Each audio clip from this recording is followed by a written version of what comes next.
여러분 그 강영우 박사님에 대해서 아시나요? 제가 청년들이랑 함께 나눠본 적이 있는데요. 이 강영우 박사님은 한국인 최초 시각장애인으로서 박사학위를 받으신 분입니다. 놀라운 건 한국이 아니라 미국에서 석사와 박사 과정을 마치신 분이시죠. 이분은 미국 대통령과 함께 미국뿐 아니라 전 세계를 섬겼습니다. 그는 정치, 외교적인 부분이 아니라 세상에서 여러 가지의 약함 때문에 낙심하고 좌절한 사람들에게 자신의 삶을 통해 다시 꿈꾸게 하고 일어나게 하는 삶을 살았던 자입니다. 그런데 저는 강영우 박사님이 존경받는 가장 큰 이유가 따로 있다고 생각합니다.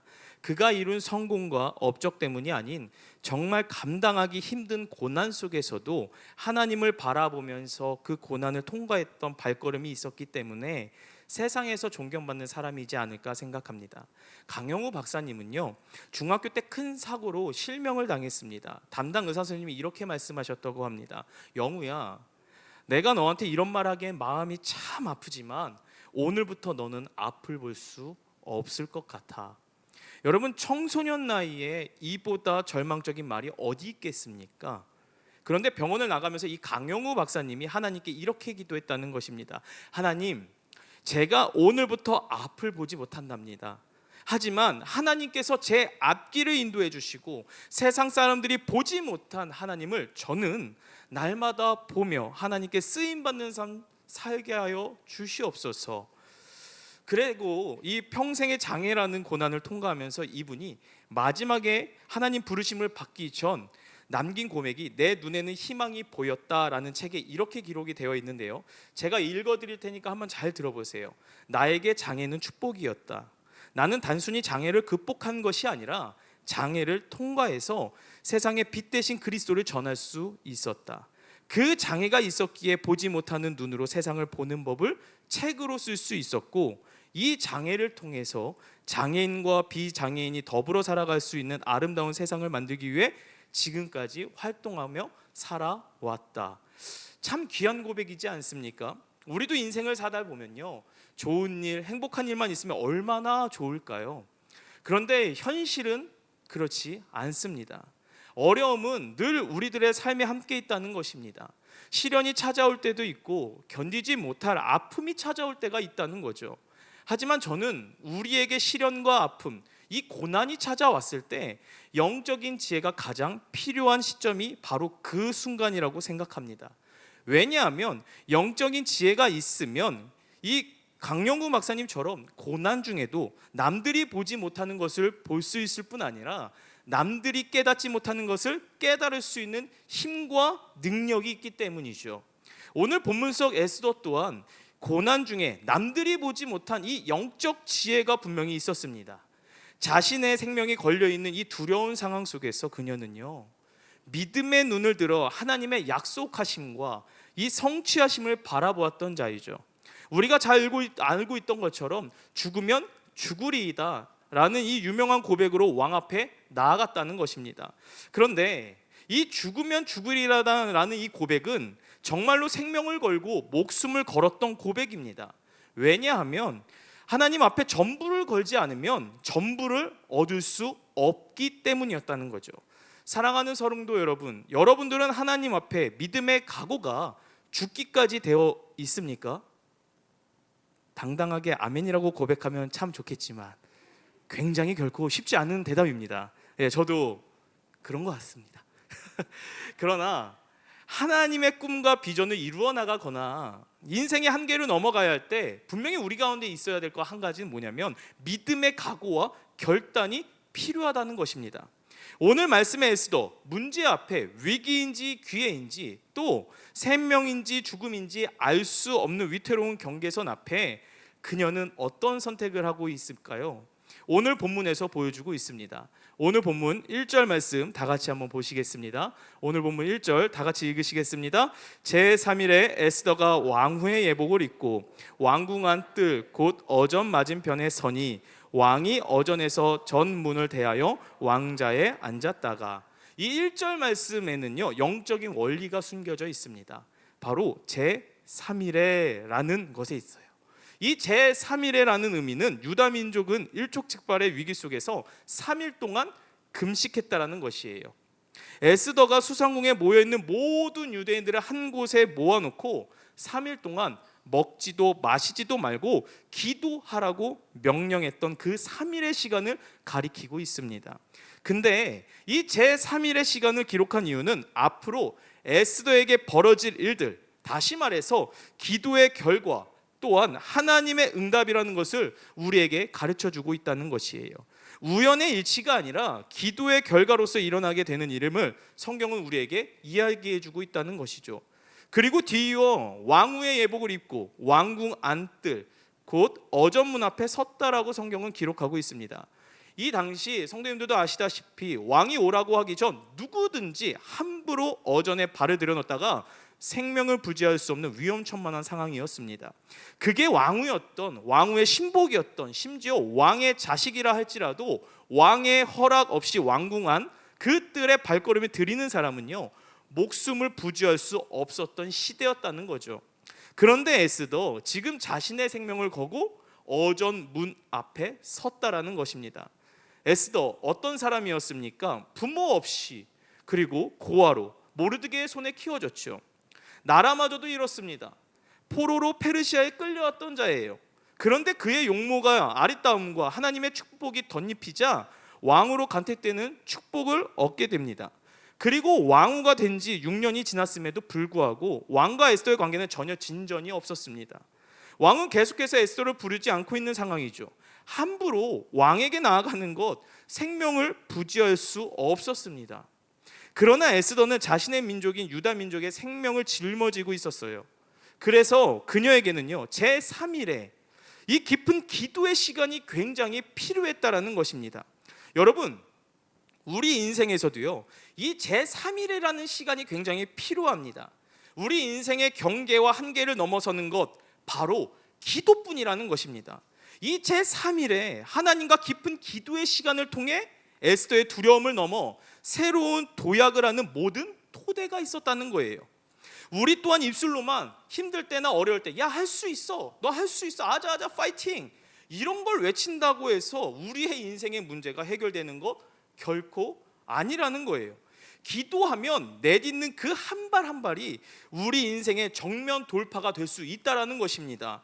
바랄 수 없는 중에 바라고 또 기도하며 소망을 붙잡을 때 비로소 인생의 문이 활짝 열리기 시작한다는 것이죠. 우리가 하나님 앞에 뜻을 정하고 기도하기 시작하는 순간부터 하나님의 새 역사가 시작되는 것을 반드시 기억하시길 바랍니다. 모세를 보시길 바래요. 이스라엘 백성들을 애굽에서 건져내면서 많은 전쟁들이 있었습니다. 특별히 르비딤 지역에서 아말렉 족속과의 전쟁이 기억나십니까? 아말렉 족속은 에돔 민족으로부터 갈라져 나와 이 시나이 반도에서 유랑하던 유목민족들이었습니다. 유목민족은요, 우리가 다 알고 있다시피 한 곳에 정착하는 것이 아니라 풀과 물을 찾아 떠도는 민족이죠. 그러다 보니 다른 지역에 있는 다른 민족들과의 전쟁이 자주 일어났습니다. 왜냐하면 서로 자리를 빼앗기지 않으려고 늘 싸워야 했어요. 이스라엘 백성 홍해를 건너서 르비딤에 오게 되자 이 아말렉 족속은 자신들이 거주하고 있는 땅을 빼앗길까 봐 이스라엘 백성들을 먼저 공격을 합니다. 그때 모세는요, 여호수아의 선두를 세우면서 여호수아에게 한 가지 약속을 하는데요. 어떤 약속을 하냐면 출애굽기 17장 9절에서 이야기해주고 있습니다. 17장 9절 우리 다 같이 읽으시겠습니다. 모세가 여호수아에게 이르되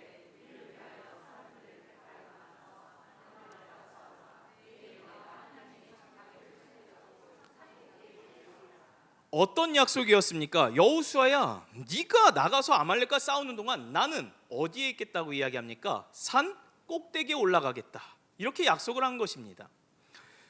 여기서 산 꼭대기로 올라간다는 것, 어떤 의미일까요? 싸움을 구경하러 올라간다는 의미일까요? 아니겠죠.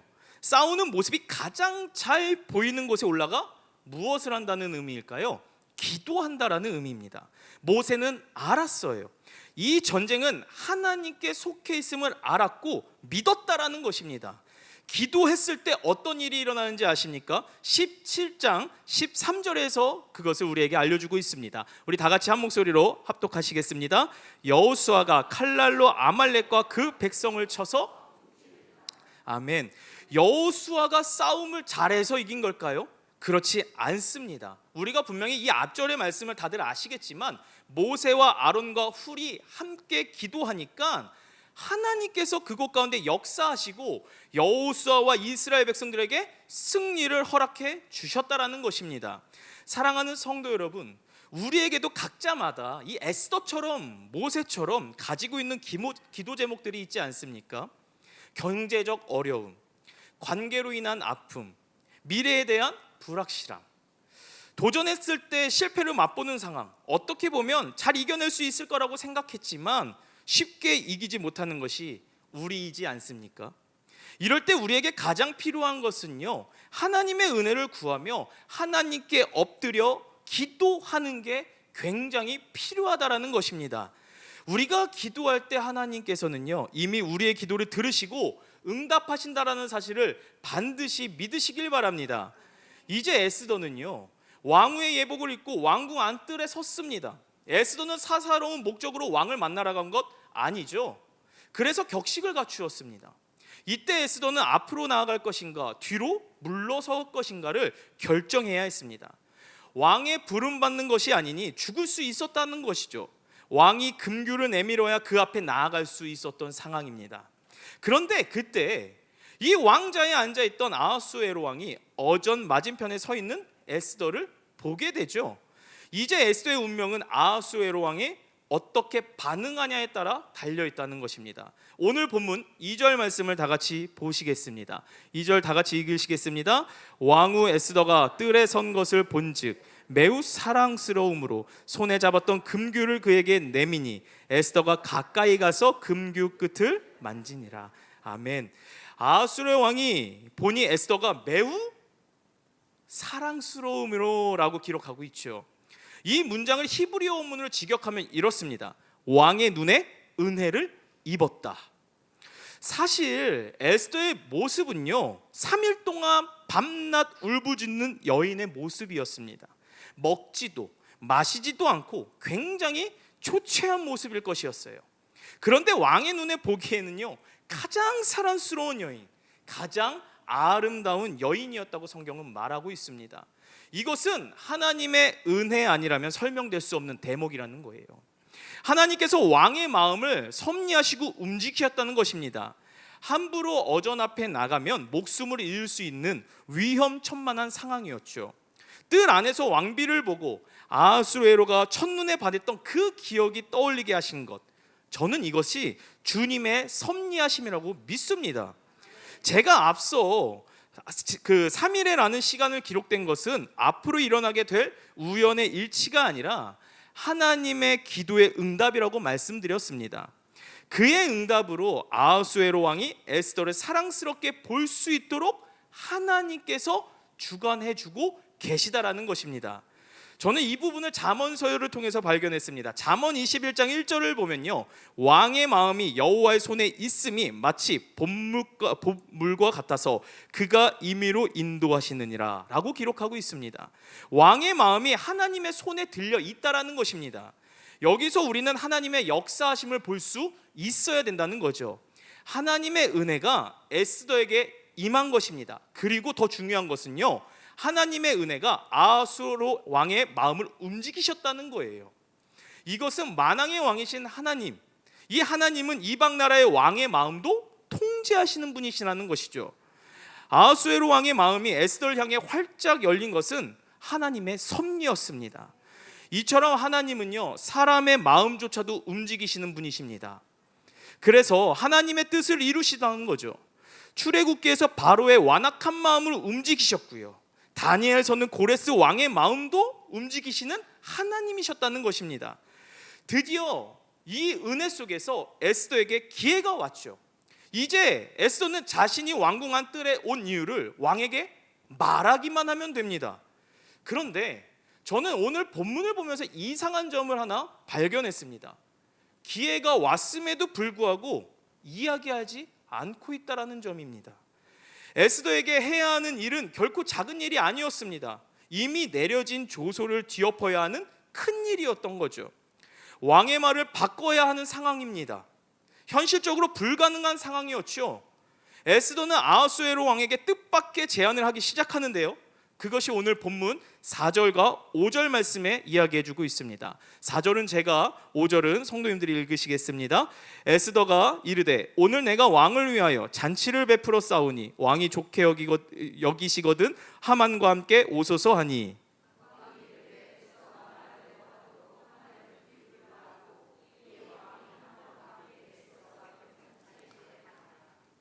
이에 아하수르의 왕은요 하만을 급히 불렀습니다. 그리고 이 에스더가 베푼 잔치에 하만이 함께 갔죠. 잔치 자리에 술을 마시다가 이 아하수르의 왕은요 에스더에게 다시 한번 소원을 묻습니다. 그런데 이번에도 에스더는요 본론을 말하지 않고 있다는 것이죠. 오늘 보면 6절에서 8절 말씀인데요, 저 한 절, 여러분들 한 절 읽으시겠습니다.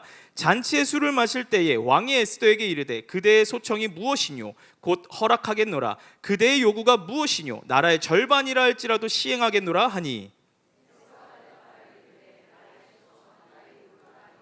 함께 읽으시겠습니다. 내가 만일 왕의 목전에서 은혜를 입었고 왕이 내 소청을 허락하시며 내 요구를 시행하시기를 좋게 여기시면 내가 왕과 하만을 위하여 베푸는 잔치에 또 오소서. 내일은 왕의 말씀대로 하리이다 하니라.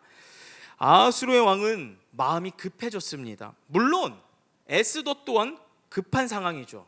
얼마나 말하고 싶었겠습니까? 그러나 오늘 본문의 에스더 참고 전혀 서두르지 않고 있습니다. 에스더는 아직 때가 아니라고 생각하고 있는 것이에요. 에스더는 하나님이 계획하시는 결정적인 때를 지금 기다리고 있다는 것입니다. 마치 이 모습은요 야구 경기의 한 장면을 보는 것 같습니다. 최고의 타자는 방망이를 마구 휘두르지 않습니다. 매우 빠른 속도가 날아오는 공을 보고 자신이 쳐야 할 공인지 아닌지를 알아채야 된다는 거죠. 강속구가 날아오는 중에도 자신이 쳐야 할 공을 직감하고 방망이를 정확히 휘둘렀을 때 홈런이 될 수 있는 거죠. 저는 이것을요 그 서핑하는 파도 속에서 서핑하는 사람들 통해도 발견했습니다. 바다에서 서핑하는 사람들은요 자신이 타야 할 파도를 알고 타이밍을 맞춰서 파도를 탄다는 것이에요. 급하지 않는다는 거죠. 기다린다는 것입니다. 우리 주부 음식 하시는 분들, 밥을 지을 때 보면 가장 중요한 것이 무엇입니까? 뜸 들이는 것이죠. 배고프다고 밥솥 뚜껑 일찍 열어버리면 밥을 먹을 수 있습니까? 설익어서 먹을 수 없죠. 이처럼 모든 일에는 때가 중요하다라는 것입니다. 때가 차야 한다는 것을 이야기해 준다는 거예요. 오늘 본문의 에스더요 마음이 급한 모습을 전혀 볼 수가 없습니다. 발견할 수가 없어요. 속이 타도 느긋하게 행동하고 있습니다.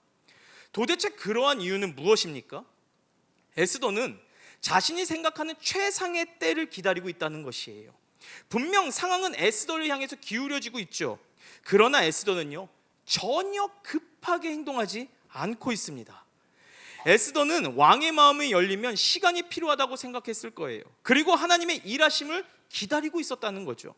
이 아하수르의 왕이 나라의 절반이라도 줄 테니 무슨 소원이라도 말하라고 했음에도 불구하고 에스더는요 급하지도 무례하지도 않았다는 점입니다. 그녀는요 지혜롭게 행동했습니다. 금식하며 기도했으니 밀어붙여도 되는 생각 또한 하지 않았다라는 것이에요. 금식하고 기도했으니 모든 것이 가능할 거라고 생각하는 게 당연한 것 아니겠습니까? 근데 전혀 그런 모습이 안 보입니다. 그 대신 에스더는요 하나님의 때를 알아차리기 위해 기다렸다는 거예요. 어떻게 보면 왕이 짜증내는 순간 모든 것이 수포로 돌아갈 수 있는 상황입니다. 에스더가 더 미루면 오히려 위험해질 수 있는 상황이죠. 아하수르의 왕의 마음이 어떻게 변할지 그 누구도 알 수 없는 상황입니다. 그럼에도 불구하고 오늘 본문의 에스더를 보십시오. 믿음으로 행동합니다. 만약 에스더가 두려워했다면 하만을 잔치에 오게 하지 않았을 것이에요. 오히려 담대했다는 거죠. 에스더는 하나님의 개입하심을 신뢰했다는 모습입니다. 어떻게 그럴 수 있었을까요? 그럴 수 있었던 이유는요 하나님의 수를 읽는 눈이 있었기 때문이라는 거죠. 자신의 역할을 정확히 분별하며 알았다는 것입니다. 그리고 하나님께서 자신을 어떻게 이끌어 가실지, 어떻게 하나님께 자기의 인생 가운데에 개입하실지를 이 에스더는 알았다는 거예요. 사랑하는 성도 여러분, 저는요 오늘 본문을 묵상하면서 한 가지 큰 깨달음을 얻었습니다. 우리는 보통 어려운 일이 생길 때마다 마음이 급해집니다. 그리고 기도는 했지만 사실 생각해 보세요. 내 방법대로, 내 방식대로 그 일을 해결하고 있지 않습니까? 마치 하나님이 일하시기 전, 역사하시기 전 서두를 때가 있다라는 것입니다. 그럴 때 우리는요, 괜한 고생을 합니다. 그러나 하나님은요, 빠르지도 느리지도 않으신 분이십니다. 어떻게 보면 이 에스더, 늑장을 부리는 것 같지만 그렇지 않았다라는 점이에요. 에스더는요, 하나님과 걸음을 맞추고 있었다라는 것입니다. 다시 말해서 하나님의 박자에 그가 맞추고 있었다라는 거예요. 만약 잔치 첫날 에스더가 모든 것을 털어놓았다면 어떻게 되었을까요? 모든 일이 뒤엉켰을지도 모릅니다. 도리어 문제가 복잡해졌을 수도 있다는 거죠. 그러나 오늘 본문의 에스더는요, 하나님의 신실하심을 신뢰했던 자였습니다. 하나님의 계획이 완벽하고 오차없이 진행된다는 것을 믿었던 여자였다는 거예요. 이게 어떻게 가능한 것일까요? 그것은 바로 에스더는요, 자신의 시간을 하나님께 내어드렸기 때문에 가능했다라는 것입니다. 자신의 시간, 그것을 하나님 앞에 내려드렸다. 무슨 의미일까요? 저는 이 부분을요, 이사야 말씀을 통해서 찾게 되었습니다. 이사야 40장 31절 말씀, 우리 다 같이 읽으시겠습니다. 오직 여호와를 앙망하는 자는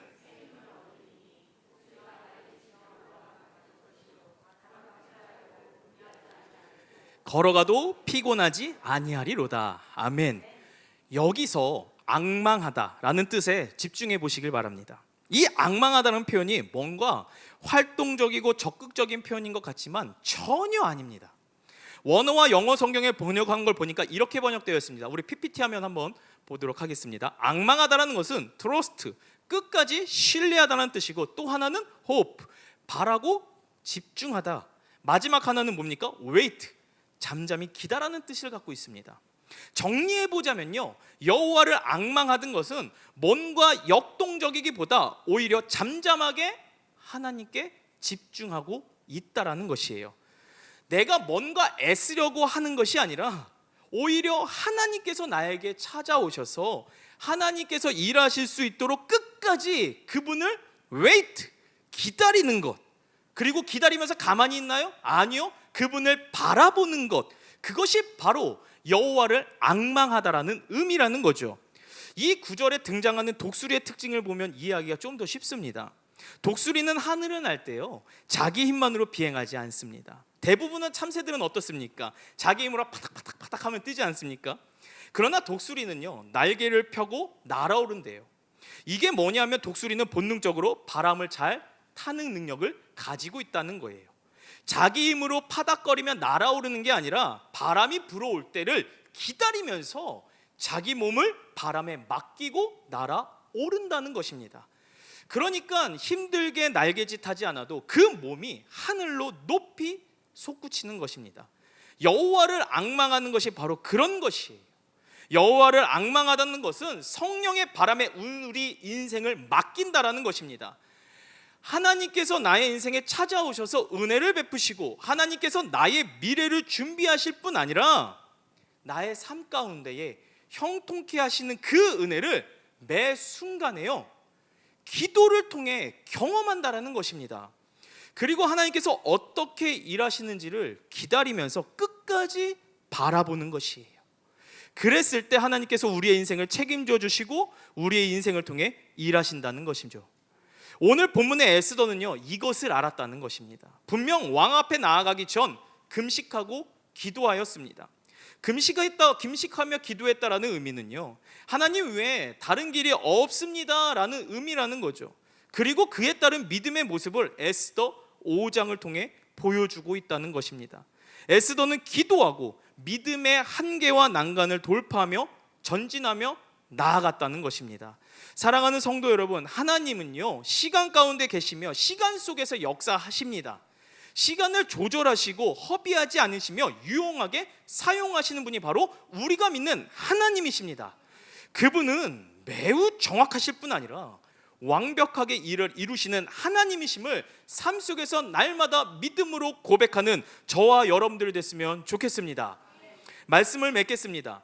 독일의 이 위리겐 휠러라는 작가가 자신의 책에서 소개한 이 두려움의 상대성을 이렇게 이야기했던 적을 본 적이 있었습니다. 제가 한번 읽어드릴 테니 한번 들어보세요. 혼자 숲속을 걸어가고 있는데 갑자기 100m 앞에서 굶주린 늑대가 나타나서 무섭게 달려든다면 어떨까? 가슴이 덜컥 내려앉고 난 이제 죽었다 싶을 것이다. 두려움의 정도를 1부터 10까지 나눈다면 그때의 두려움은 최고 수준이 10에 달할 것이다. 그런데 만약 당신의 손에 칼이나 창이 들려 있다면 두려움은 낮아질 것이며 다른 손에 횃불까지 있다면 두려움은 7에서 8 정도로 줄어들 것이다. 게다가 당신 옆에 똑같이 칼과 횃불을 들고 있는 동행자까지 있다면 두려움은 5에서 6 정도로 더 내려갈 것이다.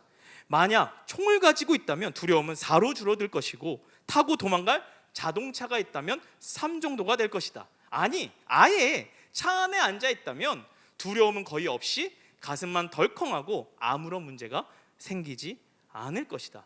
근데 여기서 잘 들어보세요.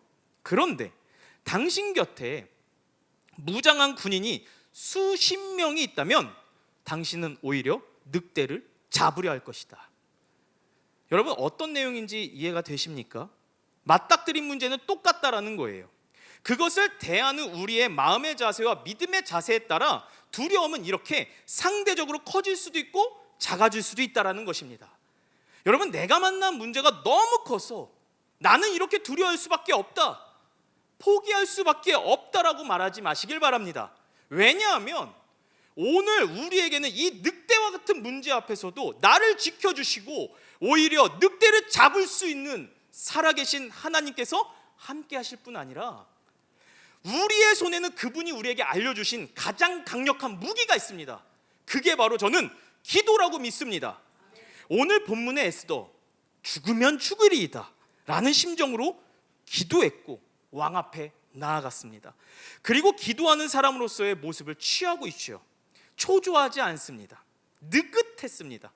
하나님과 발을 맞추며 걸음을 맞추며 하나님의 때를 웨이트, 기다리며 믿음의 자세를 취하고 있습니다.